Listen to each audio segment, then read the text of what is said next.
Here we go. Tingnan ninyo paano namin tinatanggal yung molder natin, idol, no, na dragon fruit molder. Ayan, so every 15 to 18 minutes po pwede na nating tanggalin yung ating molder. Ayan, di ba? Kitang kita ninyo naman po kung gaano kaganda, di ba? Ayan, no.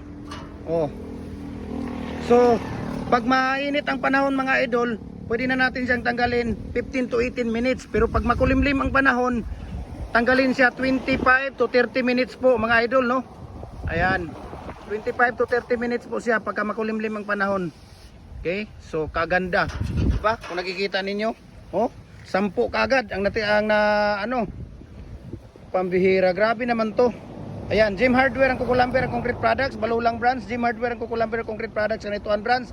Triple A and F Kukulamber located at Mahayahay, Lumbia, Cagayan de Oro City. Kung gusto niyo dragon fruit post na matibay at quality, walang iba, dito na po kayo sa Gem Hardware ang Kukulamber concrete products, Kanituan branch. Dragon fruit na concrete post or pins concrete post natin. Ayan, so kung makikita ninyo, ito po yung ating pinakamagaganda na mga ayan, no? Nagde-deliver tayo Luzon, Visayas sa Mindanao, mga idol. Ayan, kita ninyo yan dyan, yung dragon fruit natin. Ayan, oh, oh, kaganda, diba? Maraming salamat po at God bless po sa ating lahat. Ayan.